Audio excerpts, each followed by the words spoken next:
नमस्कार मेरे प्यारे साथियों, स्वागत है आपके अपने चैनल हिंदी ओशियन में। आज हम अज्ञे जी की एक लंबी कविता के बारे में पढ़ेंगे। लंबी क्यों?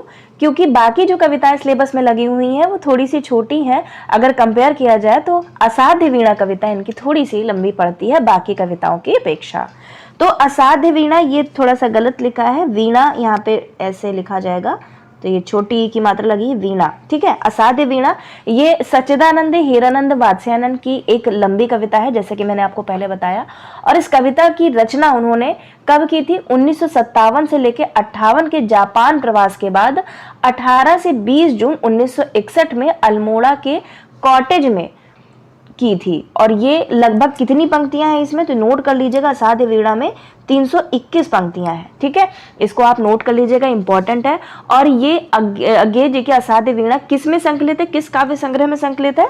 तो आंगन के पार द्वार, जिसका प्रकाशन है 1961, आंगन के पार द्वार में ये संग्रहित की गई है। ठीक है, तो इतनी जानकारी मेरी तरफ से आपको है। और साथ ही साथ अगर देखा जाए तो असाध्य वीणा कविता एक चीनी जापानी लोक कथा पर आधारित है। ठीक है, तो पूछा जा सकता है पेपर में और प्रश्न बना भी है। चीनी जापानी लोक कथा पर आधारित है अज्ञे जी की कविता, कौन सी? असाध्य वीणा। और इस कविता की मूल कहानी आको कोरा की पुस्तक एक है, आको कोरा की पुस्तक है द बुक ऑफ टी। ठीक है, बहुत इंपॉर्टेंट है। आको कोरा एक लेखक है, उनकी पुस्तक है द बुक ऑफ टी। ठीक है, नोट कर लीजिएगा, the book of T, TEA, the book of T. ठीक है, तो उसमें आको कोरा की ये टेमिंग ऑफ द हॉर्प के शीर्षक से संकलित है। क्या नाम से शीर्षक है? Taming of the harp. तो इसकी मूल कथा इस प्रकार है कि लुंगामिन नामक घाटी में एक विशाल कीरी का वृक्ष था। किसका वृक्ष था? कीरी का वृक्ष था, कीरी।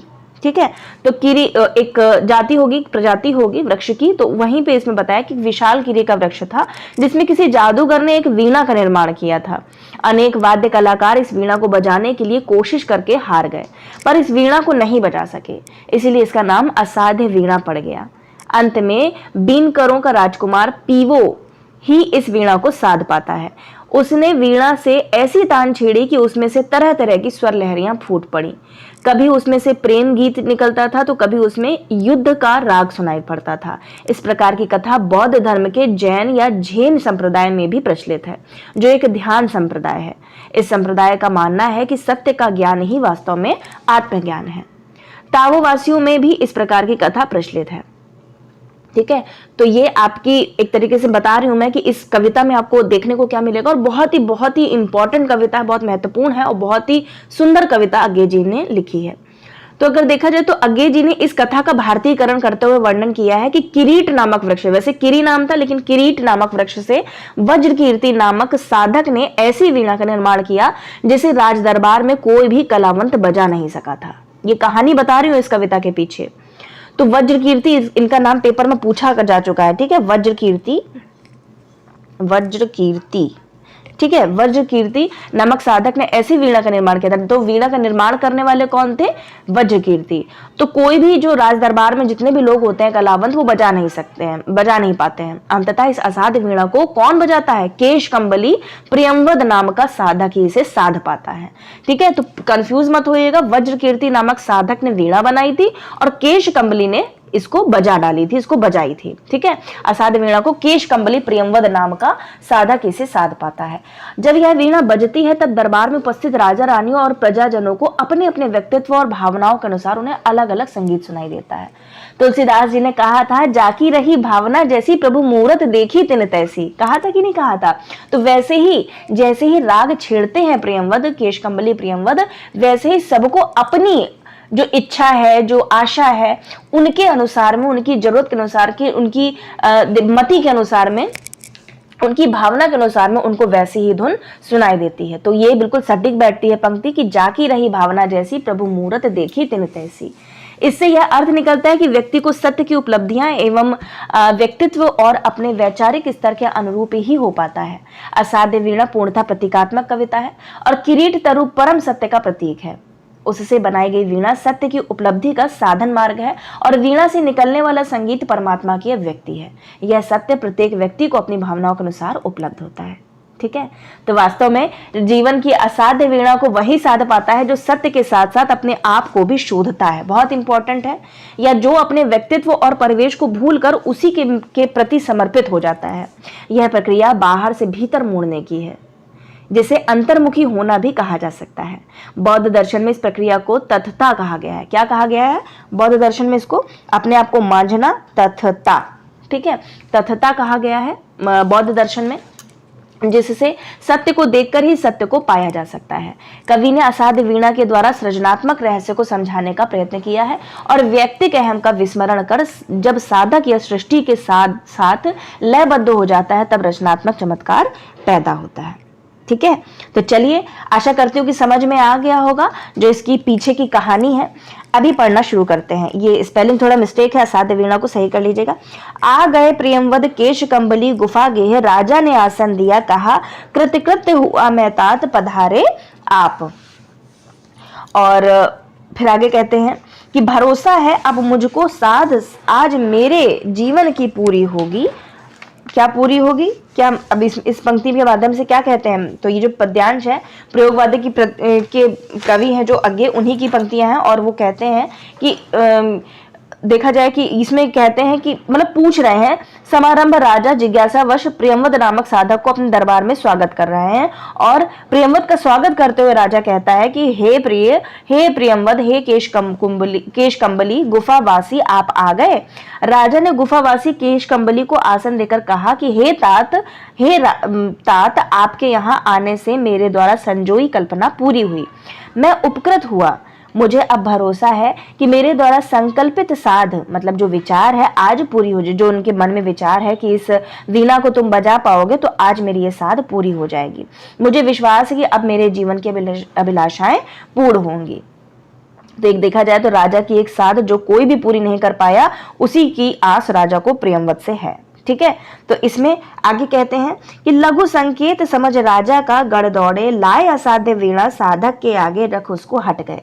सभा की उत्सुक आंखें एक बार वीणा को लख टिक गईं प्रियंवद के चेहरे पर। यह वीणा उत्तराखंड के गिरी प्रांतर से, बहुत इंपॉर्टेंट है, एक एक शब्द में प्रश्न बना सकते हैं एनटीए वाले, याद रखिएगा। यह वीणा उत्तराखंड के गिरी प्रांतर से घने वनों में जहां व्रत करते हैं व्रतधारी, बहुत समय पहले आई थी। पूरा तो इतिहास ना जान सके हम, किंतु सुना है वज्रकीर्ति ने मंत्रपूत, जैसे मैंने आपको बताया वज्रकीर्ति ने इसका निर्माण किया था, और वज्रकीर्ति ने मंत्रपूत जिस अति प्राचीन किरीट तरु से इसे गढ़ा था, उसके कानों में हिमशेखर रहस्य कहा करते थे, अपने कंधों पर बादल सोते थे, उसकी करी शुंडों सी डाले। फिर कहते हैं हिम वर्षा से पूरे वन यूथों का कर लेती थी परित्राण, कोटर में भालू बसते थे,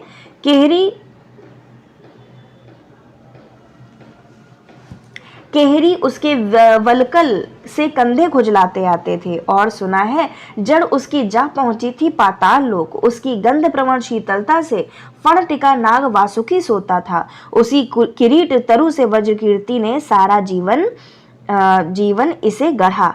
हट साधना यही थी उस साधक की कि वीणा पूरी हुई, साध साधना साथ ही जीवन लीला।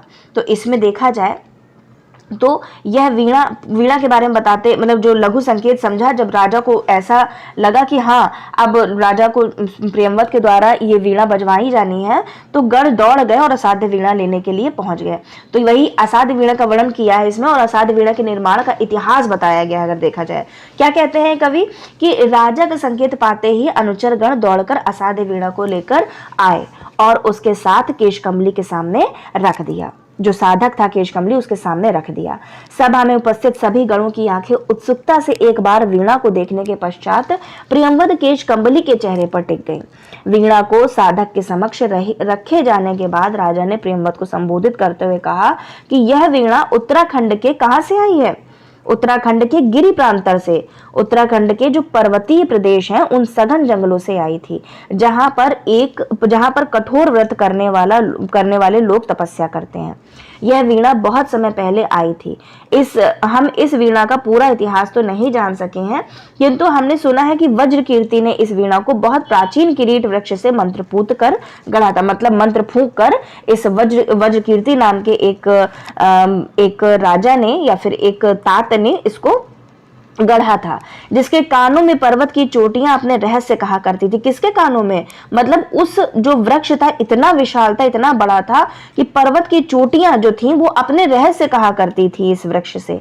उस विशाल प्राचीन किरीट तरु की शाखाओं पर बादल सोया करते थे। मतलब इतना विशाल था, इतना बड़ा था वो किरीट तरु कि उसकी शाखाओं पर बादल सोया करते थे, इतना लंबा था। और उसकी हाथी की सूंड जैसी डालियां हिमपात और वर्षा से जंगल के पशुओं व लघु वृक्ष समूह की रक्षा करती थी। मतलब इतनी उनकी विशालकाय, उनकी डालियां थी उस किरीट वृक्ष की कि उससे जो बाकी के जो जनजीवन के लोग थे, मतलब जो अन्य पशु थे, तो उन पशुओं व लघु जो वृक्ष, जो छोटे छोटे वृक्ष थे, उनकी सहायता हो जाती थी जब हिमपात होता था, जब बर्फ गिरती थी। उस विशाल किरीट तरु के कोटर में भालू रहते थे। फिर भालू का यहाँ पे बता दिया है कि भालू बसते थे उस विशाल किरीट जो तरु था उसके कोटर में। कोटर तो आपने देखा होगा ना, पेड़ में एक जगह बनी रहती है, तो उसके कोटर में भालू रहते थे। सिंह उस वृक्ष की छाल से अपने कंधे खुजलाते आते थे। मतलब जो वृक्ष की छाल रहती थी उससे अपने कंधे खुजलाते थे। कौन? सिंह, शेर। राजा कहता है, सुना है कि उस किरीट तरु की जड़ें पाताल लोक तक जा पहुंची थी। उस तरु की सुगंधित जड़ों पर वासुकी नाग अपने फन टिकाकर सोया करता था। जो जड़ें थी इतनी, मतलब नीचे चली गई थी पाताल लोक में, कि जो वासुकी नाग है, जिसमें बताते हैं कि पूरी पृथ्वी टिकी हुई है, तो बता रहे अपनी फन टिकाकर सोया करता था उस जड़ में। और उसी प्राचीन विशाल किरीट तरु से वज्रकीर्ति ने इस असाध्य वीणा का निर्माण किया। उस साधक वज्रकीर्ति ने सारे जीवन की साधना कर इस असाध्य वीणा को गढ़ा। मतलब जितनी भी जीवन की साधना थी, और इस वीणा में उन्होंने मंत्र फूंक कर यह वीणा तैयार की थी। यह हठ साधना थी वज्रकीर्ति की। असाध्य वीणा का सृजन कर साधक की साधना पूरी हुई और साथ ही साधक वज्रकीर्ति की जीवन लीला भी समाप्त हो गई। क्या कहते हैं? मतलब जब जैसी साधना पूरी हो जाती है और वैसे ही जीवन लीला समाप्त हो जाती है। किसकी? वज्रकीर्ति की। प्रियमवद मत लगा दीजिएगा, ऐसे प्रश्न पूछेंगे कि किसकी जीवन लीला समाप्त हो जाती है वज्रकीर्ति के निर्माण में, तो वज्रकीर्ति, माफ कीजिएगा, असाध्य वीणा के निर्माण में, तो वज्रकीर्ति की जीवन लीला समाप्त हो जाती है। ठीक है, तो भाषा में थोड़ी सी नाटकीयता है, लेकिन कविता में फ्लैशबैक पद्धति का प्रयोग है, क्योंकि जो पहले की जो किस प्रकार से वीणा को गढ़ा गया था उसका इतिहास बताया गया है। आगे है, राजा रुके सांस लंबी लेकर फिर बोले, मेरे हार गए सब जाने माने कलावंत, सबकी विद्या हो गई अकारथ दर्पचूर। कोई ज्ञानी गुणी आज तक इसे न साध सका, अब यह असाध्य वीणा ही ख्यात हो गई। पर मेरा अब भी है विश्वास, कृच्छ तप वज्रकीर्ति का व्यर्थ नहीं था। वीणा बोलेगी अवश्य, पर तभी इसे जब सच्चा स्वर सिद्ध गोद में लेगा। तात प्रियमवद, लो यह सम्मुख रखी रही तुम्हारे वज्रकीर्ति की वीणा। यह मैं, यह रानी, भरी सभा, यह सब उदग्र पर्युत्सुक जन मात्र प्रतीक्षमाण। क्या कहते हैं? तो असाध्य वीणा को केशकमली के सम्मुख रखने का वर्णन यहाँ पर बताया गया है। क्या कहते हैं? राजा रुके सांस लंबी। कवि कहता है कि राजा असाध्य वीणा की सृजन प्रक्रिया पर प्रकाश डालने के बाद अपनी वीणा को विराम देते हैं, चुपचाप हो जाते हैं। फिर इसके पश्चात जब राजा लंबी श्वास लेकर फिर बोलते हैं कि मेरे सभी प्रसिद्ध कला के साधक जो कि अपनी कला साधना में प्रवीण थे, मतलब बहुत होते ना राजा महाराजाओं में कितने कितने कलावंत आते हैं, लेकिन बता रहे जितने भी प्रवीण कलावंत थे सबके सब हार गए थे, इसको बजा नहीं पाए थे। तो इन सभी कलावंतों की कला विधा का कोई अर्थ नहीं रहा, सबका घमंड चूर हो गया। बड़े बड़े कलावंत थे लेकिन कोई बजा नहीं सका, इसका मतलब कि सबका घमंड चूर हो जाता है। आज तक कोई भी ज्ञानी साधक इस वीणा को नहीं साध सका। यह असाध्य वीणा अपनी असाध्यता के कारण प्रसिद्ध हो गई है। राजा अपनी बात को विस्तृत करते हुए कहता है, लेकिन मेरा अब भी विश्वास है कि जो वज्रकीर्ति थे उनका जो कठोर तप था, कृच्छ तप किया था उन्होंने, वो व्यर्थ नहीं होगा। जरूर इस वीणा से स्वर फूटेंगे ही फूटेंगे, स्वर निकलेंगे ही निकलेंगे। तो वज्रकीर्ति का कठोर तप, वो विश्वास कहते हैं कि विश्वास है मुझे कि वज्रकीर्ति का कठोर तप व्यर्थ नहीं जाएगा। यह वीणा अवश्य बोलेगी, वीणा के तार अवश्य झंकृत होंगे, पर इसके तार तभी झंकृत होंगे जब इस वीणा को कोई सच्चा स्वर सिद्ध आप अपने अंक में लेगा, अपनी गोद में लेगा। हे प्रियमवद, फिर वो कहते हैं कि हे प्रियमवद, लो वीणा को राजा ने केशकमली के समक्ष रखते हुए कहा, यह वज्रकीर्ति की वीणा तुम्हारे सम्मुख है। मैं और रानी एवं अन्य सभासदों से भरी सभा सभी उत्सुक हैं कि इस वीणा की मधुर झंकार कैसी होगी। ठीक है, तो इसमें आगे फिर बताते हैं कि केश कंबली गुफा गेह ने खोला कंबल, जो केश कंबली है फिर गुफा गेह ने खोला कंबल, धरती पर चुपचाप बिछाया वीणा उस पर रख, पलक मूंद कर प्राण खींच करके प्रणाम, अस्पर्श छुअन से छुए तार। धीरे बोला राजन, पर मैं तो कलावंत हूँ नहीं, शिष्य साधक हूँ, जीवन के अनकहे सत्य का साक्षी वज्र कीर्ति, प्राचीन किरीट तरु अभिमंत्रित वीणा, ध्यान मात्र इनका तो गदगद कर देने वाला है। चुप हो गया प्रेमवद, सभा भी मौन हो रही। आगे क्या कहते हैं कि केश कंबली अपने बारे में फिर यहाँ पर केश कंबली द्वारा वीणा को स्पर्श करने और उसे साधने का प्रयत्न प्रारंभ करने का वर्णन इसमें देखने को मिलता है। कवि कहता है कि गुफा गए केश कंबली ने अपने कंबल को धीरे से खोला, मतलब जो केश कंबली है, जो केश लंबे लंबे बाल हैं उसके और कंबल से ओढ़ा हुआ है जो आदमी जिसका नाम प्रियंवद है, तो वहां पे बता रहे हैं कि उसने कंबल को धीरे से खोला और चुपचाप धरती पर बिछा दिया। केश कंबली ने वीणा को कंबल पर रख दिया, अपनी पलकों को बंद करके श्वास खींचकर नमन किया, पहले तो प्रणाम किया उस वीणा को, एवं वीणा के तारों को अस्पर्श छुअन से स्पर्श किया, मतलब उसको छुआ नहीं वीणा को, परंतु ना छूते हुए भी उसको स्पर्श किया। इसके पश्चात केश कंबली धीरे से बोला कि राजन, मैं कलावंत तो नहीं हूं। क्या कहता है, राजा से कहता है कि राजा, मैं कोई कलावंत तो नहीं हूँ, मैं तो एक शिष्य हूँ और साधक हूँ, जीवन में जो सत्य अनकहा है मैं तो उसका साक्षी हूँ। वज्र कीर्ति की किरीट तरु से पावन मंत्रों द्वारा सृजित वीणा का ध्यान मात्र करने से हृदय गदगद एवं विह्वल हो उठता है। यह सब कहने के उपरांत प्रेमवद शांत हो गया, साथ ही सभा भी मौन हो जाती है। मतलब सब इच्छुक है एकदम कि क्या होगा, कैसी आवाज होगी, कैसी इसकी ध्वनि निकलेगी। आगे है, वाद्य उठा साधक ने गोद रख लिया, धीरे धीरे झुक उस पर तारों पर मस्तक टेक दिया। सभा चकित थी, अरे प्रियंवद क्या सोता है। केश कंबली अथवा होकर पराभूत झुक गया तार पर। वीणा सचमुच क्या है असाध्य, पर उस स्पंदित सन्नाटे में मौन प्रियंवद साथ रहा था। वीणा नहीं अपने को शोध रहा था, सघन निविड़ में वह अपने को। तो क्या कहता है कि वाद्य उठा साधक, तो पंक्ति प्रियंवद द्वारा असाध्य वीणा के समक्ष मौन समर्पण करने के भाव का चित्रण किया गया है। कवि कहता है कि साधक केश कंबली ने वाद्य को उठाकर अपनी गोद में रख लिया। केश कंबली ने धीरे धीरे उस वाद्य यंत्र पर झुकते हुए अपना मस्तक वीणा के तारों पर रख दिया। इस चित्र को देखकर सभासद चकित थे कि अरे, मतलब होता है ना कि प्रणाम कर रहा है, फिर उस मस्तक अपना वीणा पे छुआ दिया, तो सब चकित होकर के उसी की ओर सब लोग टकटकी बांध कर देख रहे थे। हे प्रियंवद को, अरे ये प्रियंवद को क्या हो रहा है, वह शयन मुद्रा में तो नहीं है, मतलब ऐसा तो नहीं लग रहा कि वो सोने जा रहा है इसके ऊपर। केश कंबली अर्थात अपने केशों बालों को कंबल की ओर झुकाने पर अथवा अपने आप को दूसरे पर आश्रित मान वीणा पर झुक गया, मतलब एक तरीके से बिल्कुल निस्वार्थ भाव से अपने आप को झुका देता है, मान लो समर्पण के भाव से आश्रित मानकर वीणा पर झुक जाता है। प्रियंवद को ऐसा करते देखकर सभा में लोगों को लगा कि क्या वास्तव में वीणा असाध्य है। ठीक है, तो वही कह रहा, वीणा सचमुच क्या असाध्य है, ये नहीं सधेगी। फिर क्या है, पर उस स्पंदित सन्नाटे में मौन प्रियंवद साध रहा था। वीणा नहीं अपने को शोध रहा था, सघन निविड़ में वह अपने को सौंप रहा था। उसी किरीट तरु को कौन प्रियंवद है दंभ कर इस अभिमंत्रित कारुवाद्य के सम्मुख आवे। कौन बजावे यह वीणा जो स्वयं एक जीवन भर की साधना रही। भूल गया था केश कंबली राजसभा को। कंबल पर अभिमंत्रित एक अकेलेपन में डूब गया था, जिसमें साक्षी के आगे था जीवित रही किरीट तरु, जिसकी जड़ वासुकी के फण पर थी आधारित, जिसके कंधों पर बादल सोते थे और कान में जिसके हिमगिरी कहते थे अपने रहस्य संबोधित कर उस तरु को करता था नीरव एकालाप प्रियंवद।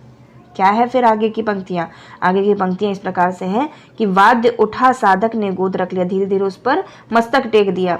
फिर वीणा सचमुच असाध्य, पर उस स्पंदित सन्नाटे में, जो यहाँ वीणा को साधने के लिए प्रियंवद वीणा में ही डूब जाता है।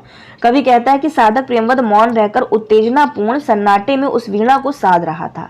लेकिन सहृदयों को लग रहा था कि साधक वीणा को साधने के साथ साथ अपने आप को भी साध रहा है। जो साधक है, बजाने वाला, वो अपने आप को भी बिल्कुल समर्पण के भाव से साध रहा है, शोध रहा है।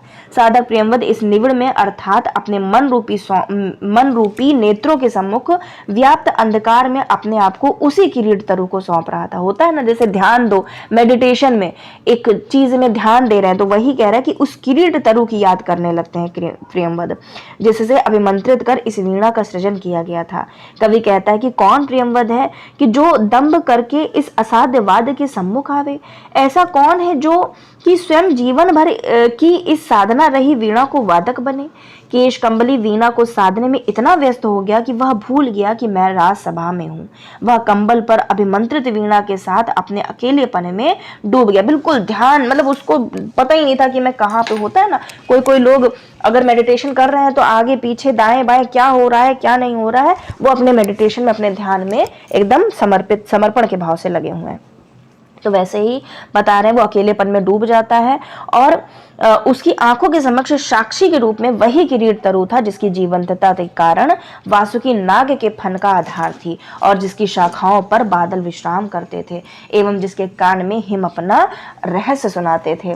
प्रियंवद नीरावे का लाभ के द्वारा उस जीवंत किरीट तरु को स्मृति में समाहित करने लगा। ठीक है, आगे की है पंक्तियां। ओ विशाल तरु शत सहस्त्र पल्लवन पतझरों ने जिसका नित रूप संवारा, कितनी बरसातों कितने खाद्योतों ने आरती उतारी। खाद्योत कौन होते हैं? जुगनू। खाद्योत होते हैं जुगनू। दिन भौरे कर रहे गुंजरित रातों में झिल्ली ने अनथक मंगल गान सुनाए। सांझ सवेरे अनगित अनचीने खगकुल की मोद भरी क्रीड़ा काकली, डाली डाली को कपा गई।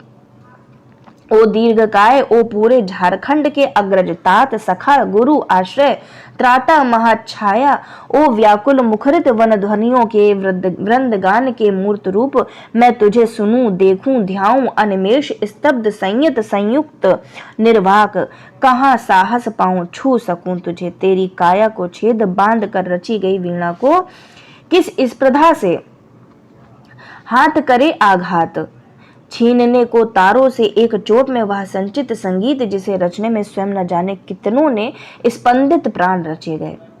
आगे की पंक्तियों में क्या देखा जाता है? बोलते हैं ओ विशाल तरु, मतलब किरीट तरु की महानता का वर्णन यहाँ पर फिर से देखने को मिल रहा है। तो यहाँ कवि कह रहे हैं कि हे दीर्घायु विशाल किरीट वृक्ष, सैकड़ों बसंतों एवं पतझड़ों ने तुम्हारे सौंदर्य को हमेशा संवारा एवं कितनी ही बरखा ऋतुओं में पक्षियों ने या जुगनुओं ने तुम्हारी आरती उतारी। तो खद्योत का अर्थ होता है जुगनू। ठीक है, तुम्हारी आरती उतारी। तुम्हारे आसपास कितने ही भौरे दिन भर भंवर गुंजार करते हैं। रात्रि वेला में झिल्लियों ने तुम्हारे लिए अनगिनत मंगल गीत सुनाए। सांध्य समय एवं प्रभात कालीन समय में तुम्हारी डालियों पर न जाने कितने पक्षी अटखेलियां करते हुए चहचहाते हैं। हे विशाल महान वृक्ष, तुम झारखंड के सभी वृक्षों के अग्रज। पूछा जा सकता है, प्रश्न बहुत डीप बनेगा तो ऐसे ही बन जाएगा कि इसमें किस भारत देश के किस राज्य का वर्णन देखने को मिलता है। तो झारखंड, तो झारखंड के सभी वृक्षों के अग्रज बताया है पिता, मित्र, गुरु, समाश्रय, रक्षक व आश्रय स्थली रहे हो। हे किरीट तरु, तुम वन की व्याकुल ध्वनि के मुखरित व पक्षियों के समूह गान के मूर्त रूप हो।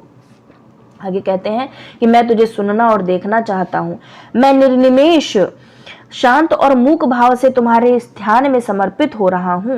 मैं वह साहस कहां से लाऊं कि मैं तेरा स्पर्श कर सकूं। मतलब वो अपने आप को समर्पण के भाव से केश कंबली जो प्रियंवद है वो कह रहे हैं उस किरीट तरु से कि तेरे शरीर को छेद कर बनाई गई इस वीणा के तारों को मैं कैसे हाथ लगाऊं। मतलब मुझे समझ में नहीं आ रहा है, मैं तारों पर किस तरह एक आघात करूं और संगीत रचना कैसे करूं, जिस संगीत को रचने में न जाने कितनों ने स्पंदित प्राण लगाए हैं। तो वो कैसे स्पर्धा, कैसे मैं तुम्हारा ध्यान कर पाऊं। तो वो कह रहे हैं एक तरीके से। तो देखा जाए तो इसमें मानवीकरण कर दिया है, ओ विशाल, है ना। तो बड़ा तरु मतलब वृक्ष की यहाँ पर चर्चा हो रही है। ठीक है, फिर आगे कहते हैं नहीं नहीं वीणा यह मेरी गोद रही है रहे, किंतु मैं ही तो तेरी गोदी बैठा मोद भरा बालक हूँ। तो तरु तात संभाल मुझे, मेरी हर किलक पुलक में डूब जाए। मैं सुनूं गुनू विस्मय से भर आंकूं, तेरे अनुभव का एक एक अंतः स्वर, तेरे दोलन की लोरी पर झूमूं मैं तन्मय, गा तू तेरी लय पर मेरी सांसें, भरे पूरे रीति विश्रांति पाए, गा तू यह वीणा रखी है तेरे अंग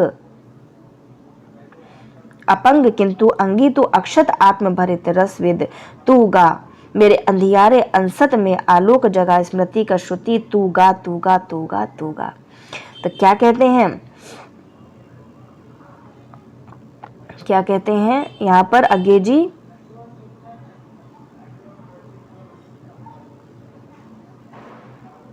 नहीं नहीं वीणा यह मेरी गोद रही है रहे, किंतु मैं, क्या यहाँ पे एक तरीके से देखा जाए तो किरीट तरु को पिता व प्रेमवत को बालक के रूप में चित्रित किया गया है अज्ञे जी के द्वारा। क्या कहते हैं कवि, तो कवि के शब्दों में केश कमली प्रेमवत कहता है कि हे किरीट तरु प्रिय, तू मुझे संभाल ले।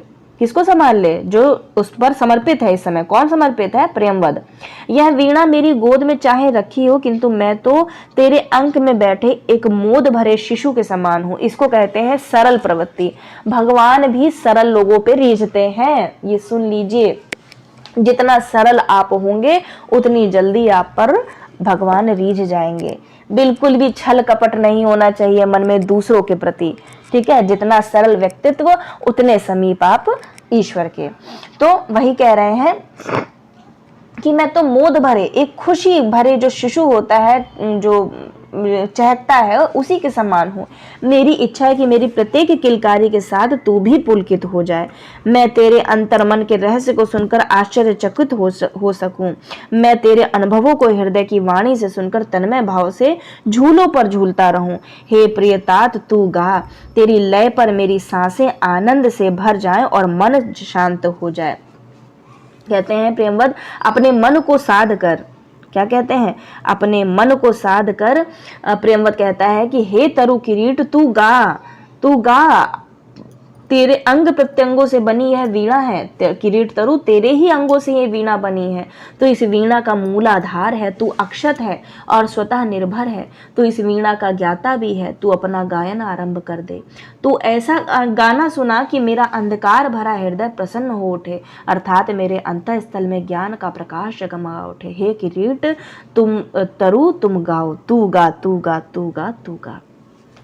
आगे का है, हाँ मुझे स्मरण है, बदली कौंद पत्तियों पर वर्षा बूंदों की पटापट, घनी रात में महुए का चुपचाप टपकना, चौके खग शावक की चिहुक शिलाओं को दुलाराते वन झरने के, द्रुत लहरीले जल का कल निनाद, कोहरे में छन कर आती पर्वती गांव के उत्सव ढोलक की थाप, गड़रिये के अनमनी बांसुरी, कटफोड़े का ठेका, फल सुंगनी की आतुर फुरकन, ओस बूंद की ढरकन इतनी कोमल तरल की झरते झरते मानो हर सिंगार का फूल बन गई। भरे शरद के ताल लहरियों की सरसर ध्वनि, कूंजों की क्रेकार, कांद लंबी टिटिब की, पंख युक्त सायक सी हंस बला का, चीड़े वनों में गंध अंध उन्मद पतंग की जहां तहां टकराहट, जलप्रपात का प्लुत एक स्वर, झिल्ली दादर कोकिल चातक की झंकार, पुकारों की यति में संस्कृति की साएं साएं। फिर आगे क्या कहते हैं कि हाँ मुझे स्मरण है, हाँ मुझे स्मरण है, बदली कौंद पत्तियों पर वर्षा बूंदों की पटापट।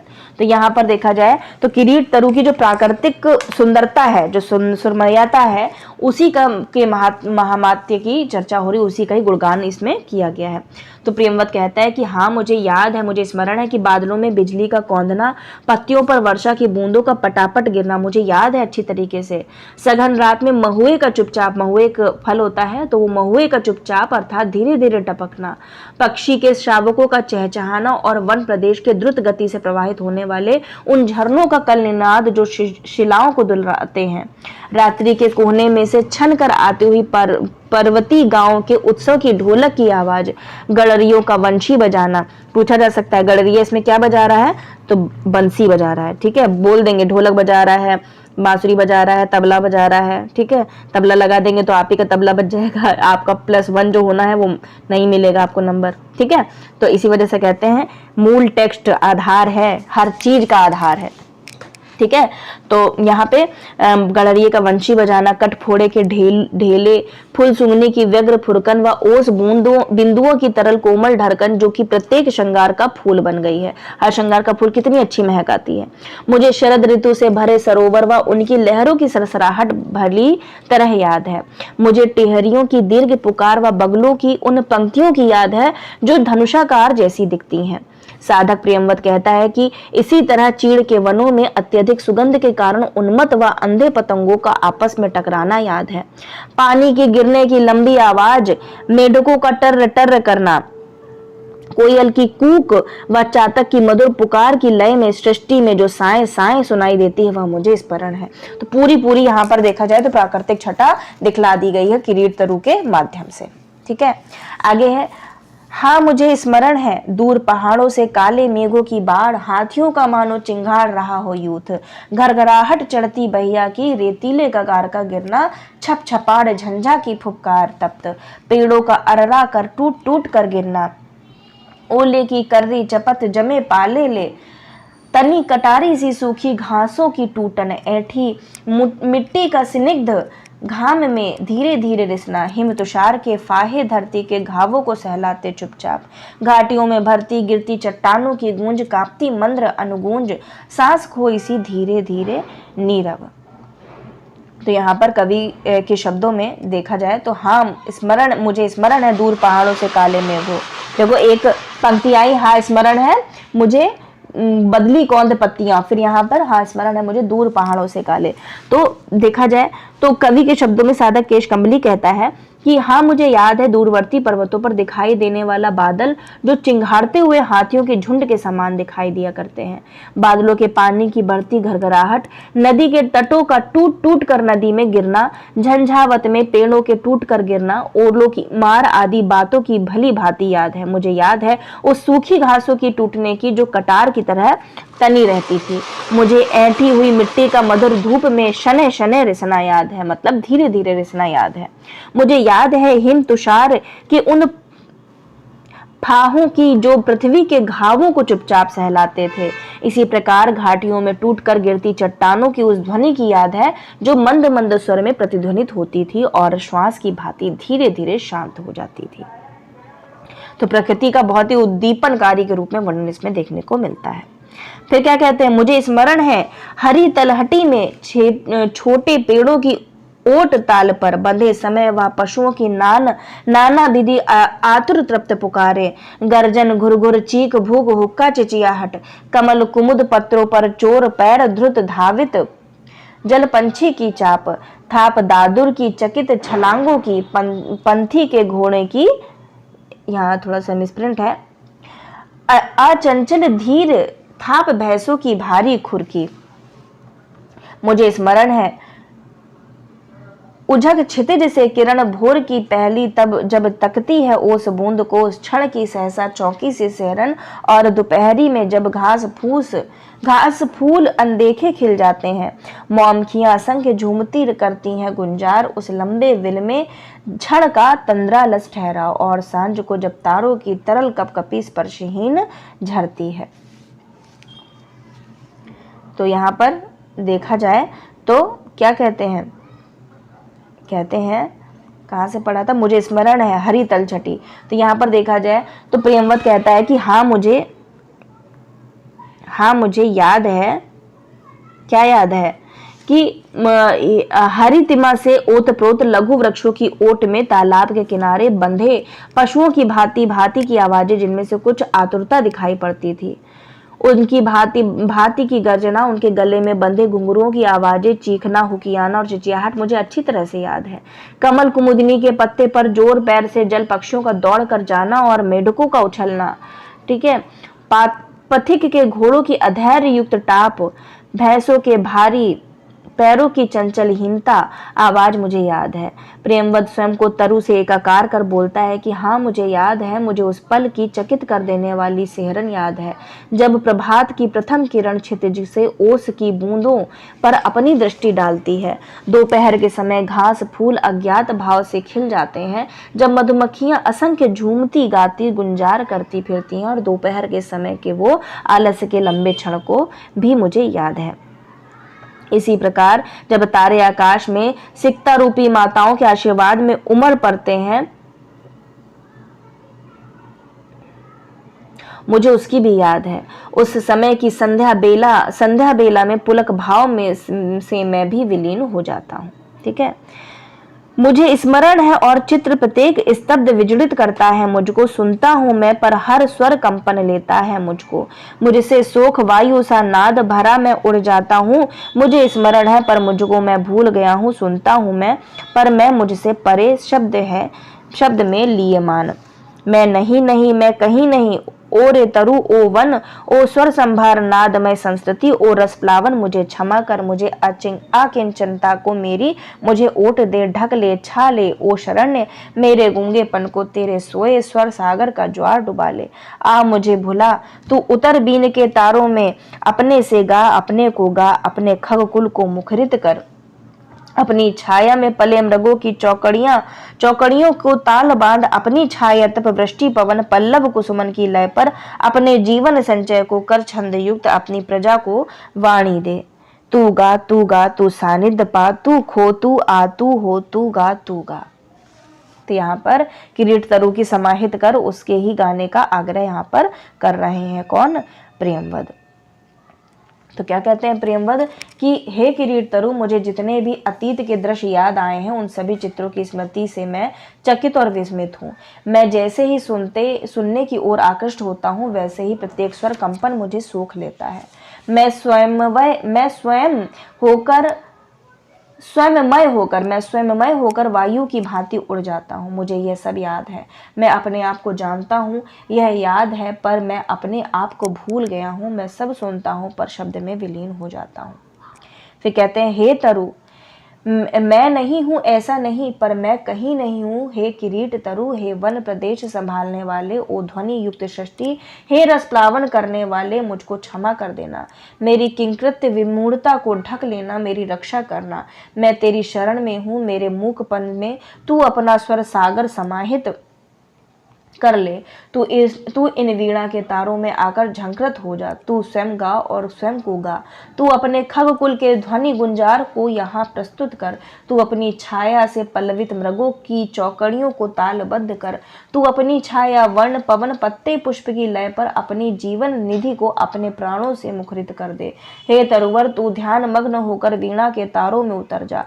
हे किरीट तरु, तू गा, तू अपनी समाधि लगा, तू अपना राग ला, तू तैयार हो, तू गा।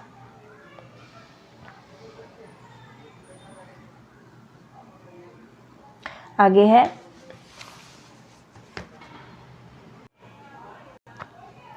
राजा जागे समाधिस्थ संगीतकार का हाथ उठा था। कांपी थी उंगलियां अलस अंगड़ाई लेकर मानो जाग उठी थी वीणा। किलक उठे थे स्वर शिशु नीरव पद रखता जालिक मायावी सधे करो से धीरे धीरे धीरे डाल रहा था जाल हेमतारों का। सहसा वीणा झंझना उठी। संगीतकार की आंखों में ठंडी पिघली ज्वाला सी झलक गई। रोमांच एक बिजली सा सबके तन में दौड़ गया। अवतरित हुआ संगीत स्वयंभू जिसमें सोता है अखंड ब्रह्मा का मौन अशेष प्रभा में। डूब गए सब एक साथ, सब अलग अलग एकाकी पात तेरे। राजा ने अलग सुना, जय देवी यश काय वरमाल लिए।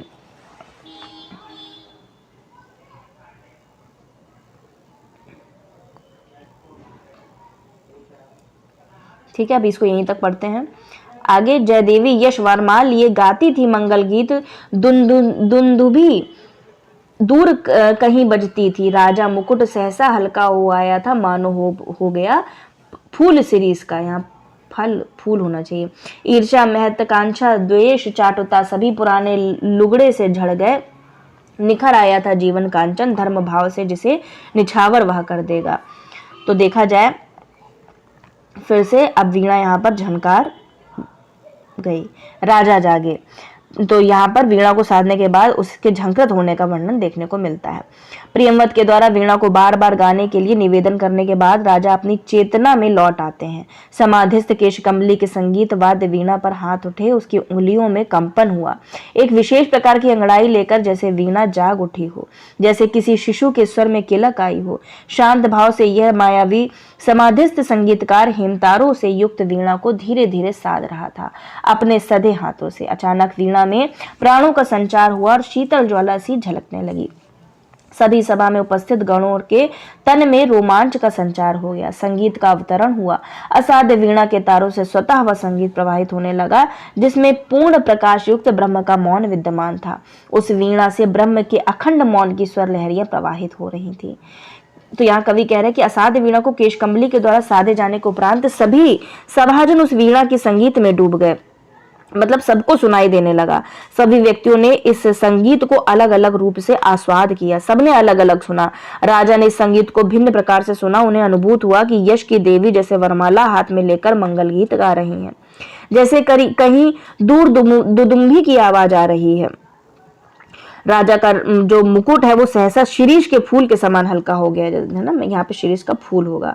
तो पूछा जा सकता है पेपर में, राजा का मुकुट जब ध्वनि सुन लेते हैं राजा तो कैसा उनको प्रतीत होता है? मान लो उनका मुकुट शिरीष के फूल के समान हल्का हो गया। ईर्ष्या, महत्वाकांक्षा, द्वेष, चाटुकारिता सभी पुराने लुगड़े वस्त्र की भांति झड़ गए और एक नया जीवन दर्शन निखर आया। किसके कानों में ऐसा सुनाई दिया? राजा के, जिस पर धर्म भाव से राजा अपने स्वयं को न्यौछावर कर देगा। फिर रानी ने भी सुना। रानी ने वीणा की झनकृता को अलग रूप से सुना। रानी को लगा कि वीणा बादल के छटाओं में एक कौन सा उपदेश देकर गई है कि तुम्हारे ये मोती मणिक, गले का हार, वस्त्र, आभूषण, किंकणी आदि सब अंधकार के कण हैं। इस सृष्टि में आलोक अर्थात प्रकाश सिर्फ एक है और वह है स्नेह की अन्यन्यता। स्नेह जब इस दिखाया, किसने दिखाया? प्रेमवद ने उस वीणा के प्रति दिखाया, तब जाकर उसके हाथों से वो वीणा बजी। उसी की विद्युत चपलाहट घेरती रहती है रस से भरे बादलों को। चपला उसकी छाती पर थिरक कर उसके वक्ष पर छिपकर सो जाती है। इसी विश्वास से आश्वस्त रानी अब सहज भाव से अपनी स्नेह को साधेगी। ठीक है, फिर यहाँ पर रानी की बात हो गई। फिर सबने भी अलग अलग संगीत सुना। इसको वह कृपा वाक्य था प्रभुओं का, उसकी आतंक मुक्ति का आश्वासन। इसको वह भरी तिजोरी में सोने की खनक, उसे बटुली में बहुत दिनों के बाद अन्न की सौंधी खुशबू, किसी एक को नई वधू की सहमी सी पायल ध्वनि, किसी दूसरे को शिशु की किलकारी। मतलब सबने देखो क्या क्या ध्वनियां आ रही हैं वो सब सुनने को मिल रहा है। एक किसी को जाल फंसी मछली की तड़पन, एक अपर को चहक मुक्त नभ में उड़ती चिड़िया की, एक तीसरी को मंडी की ठेलमेल, ग्राहकों की आस्पर्धा भरी बोलियां, चौथे को मंदिर की ताल युक्त घंटा ध्वनि और पांचवे को लोहे पर सदे हथौड़े की समचोटें और छठे को लंगर पर कसमसा रही नौका पर लहरों की अविराम थपक, बटिया पर चमरौदे की रूंधी चाप सातवें के लिए और आठवें के को कुलिया की कटी मेड़ से बहते जल की छुलछुल, इसे गमक नट्टिन की एड़ी के घुंघरू की, उसे युद्ध का ढाल, इसे साझा गोधली की लघु टुनटुन, उसे प्रलय का डमरू नाद, इसको जीवन की पहली अंगड़ाई पर उसको महाजब विकराल काल, सब डूबे तेरे झिपे जागे ओ रहे वंशवद स्तब्ध, एता सबकी अलग अलग जागी, संगीत हुई पा गई विलय। तो यहाँ पर फिर से सबने अलग अलग सुना है। रानी के बाद सबने अलग अलग संगीत सुना, उसका वर्णन देखने को मिलता है। तो साधक केशकमली के द्वारा वीणा को संगीतमय करने के उपरांत उपस्थित लोगों के हृदय में संगीत से जो भाव उत्पन्न हुए उसका वर्णन देखने को मिलता है। उपस्थित सभी श्रेहृदयों के वीणा के संगीत को अलग अलग रूपों में ग्रहण किया। किसी के लिए यह संगीत स्वामियों के कृपा वाक्य के समान था, तो किसी को उनके आतंक से मुक्ति का आश्वासन, किसी को तिजोरी से भरे होने की खनक सा प्रतीत हुआ, तो किसी को बहुत दिनों के बाद आए अनाज की महक सा प्रतीत हो रहा है, किसी दूसरे को नई वधू की पायल की सहमी सी ध्वनि सुनाई पड़ रही है, तो किसी को एक बच्चे की रोने की आवाज सुनाई दे रही है, तो एक और किसी को फंसी मछली की तड़पड़ाहट की आवाज सुनाई दे रही है। एक व्यक्ति को आकाश में उड़ती चिड़िया की मुक्तता दिखाई देती है, तो तीसरे को मंडियों की ठेलमेल से ग्राहकों की आवाज सुनाई सी दे रही है। पांचवे को लोहे पर हथौड़े की चोटों की आवाज सुनाई दे रही है और छठे को लंगर से लगी नौका पर कसमसाती लहरों की लगातार थपथपाहट सुनाई पड़ रही है। एक अन्य को कटी मेड़ से पानी के बहने की कलकल ध्वनि सुनाई दे रही है, तो अन्य किसी को नटनी के पैरों के घुंघरुओं की झुंझुना खड़खड़ाहट सुनाई पड़ती है। किसी को युद्ध का वाद्य तो किसी को संध्या गोधली की टुनटुन आवाज सी प्रतीत होती है। किसी अन्य व्यक्ति को प्रलयकारी शिव का डमरू नाद सुनाई पड़ता है तो किसी अन्य को जीवन का पहली अंगड़ाई सा प्रतीत होता है। जीवन पहली अंगड़ाई सा प्रतीत हो रहा है किसी को जीवन के अंतिम समय की आती विकराल काल की आवाज सुनाई पड़ती है। सब हृदय वीणा जो हृदय वीणा है वो इस प्रकार से संगीत में डूब जाते हैं, तैरते हैं, झिपते हैं और चेतना में आ जाते हैं। अब इस संगीत को सुन स्तब्ध थे सभी लोग। सभी में अलग अलग तरह से भाव जगे और मन मस्तिष्क में विलीन हो गए। आगे की पंक्तियां हैं, वीणा फिर मूक हो गई, मतलब इतना बोलने के बाद, इतना सुनने के बाद वीणा फिर मूक हो जाती है। साधु साधु उसने राजा सिंहासन से उतरे, रानी ने अर्पित की सतलड़ी माल, जनता विह्वल कर उठी, धन्य हे स्वर जनित धन्य धन्य। संगीतकार वीणा को धीरे से नीचे रख ढक मानो गोदी में सोए शिशु को पालने डालकर मुग्धा मां हट जाए। डीठ सी दुलराती उठ खड़ा हुआ, बढ़ते राजा का हाथ उठा करता आवर्जन बोला, शे नहीं कुछ मेरा, मैं तो डूब गया था स्वयं शून्य में। वीणा के माध्यम से अपने को मैंने सब कुछ को सौंप दिया था। सुना आपने जो वह मेरा नहीं, न वीणा का था, वह तो सब कुछ थी, तथता की थी। महाशून्य वह महामौन अविभाज्य अनाप्त आद्रवित अप्रमेय जो शब्दहीन सब में गाता है। नमस्कार कर मुड़ा प्रियंवद केश कंबली लेकर के कंबल के गुफा को चला गया। उठ गई सभा, सब अपने अपने काम लगे, युग पलट गया। प्रिय पाठक यूं मेरी वाणी भी मौन हुई। यहाँ पर कविता समाप्त होती है। क्या कहते हैं, फिर राजा ने अलग सुना, रानी ने अलग सुना, सबने अपनी अपनी ध्वनियां अपनी अपनी इच्छा के अनुसार, अपनी अपनी तटस्थता के अनुसार में सुन लिया। फिर बाद में वीणा मूक हो जाती है, मौन हो जाती है। तो वीणा के झंकृत होने के बाद सभी की प्रसन्नता एवं फिर पुनः वीणा के मौन होने का वर्णन इसमें देखने को मिलता है। कवि के अनुसार केश कंबली द्वारा वीणा को साधने के उपरांत सभी सहृदय स्वयं को अलग अलग अनुभूतियों में पाते हैं। साधक प्रियंवद वीणा को रख देता है, वीणा फिर प्राणविहीन मूक हो जाती है। साधु साधु शब्द को उच्चारण करते हुए राजा सिंहासन से उठकर नीचे प्रियंवद के पास आते हैं। रानी अपनी मणियों की सतलड़ी माला प्रियंवद के गले में उतार कर देती है और कहती है, हे स्वर विजयी, तुम्हारी साधना धन्य है, धन्य है। संगीतकार ने वीणा को धीरे से जमीन पर टिकाकर उसको वस्त्र आदि से ढका। साधक ने वीणा को इस तरह से ढका मानो कोई माता अपने सोए पुत्र को गोदी में से उतारकर पालने में सुलाकर हट जाए। उसी प्रकार से साधक ने उस वीणा को हटाया अपने से और बड़े प्यार से उसे दुलारे। केश कंबली वीणा को रख उठ खड़ा हुआ और घोषणा करते हुए बोला कि इसमें मेरा कोई श्रेय नहीं है, मैं तो इस वीणा को साधते हुए स्वयं शून्य में चला गया था। कौन कह रहा है? केश कंबली कहा था, इसमें श्रेय नहीं कुछ मेरा, मैं तो स्वयं डूब गया था स्वयं शून्य में। पूछा जा सकता है किसने बोला है, ये तो केश कंबली बोल रहा है, राजा नहीं बोल रहे हैं।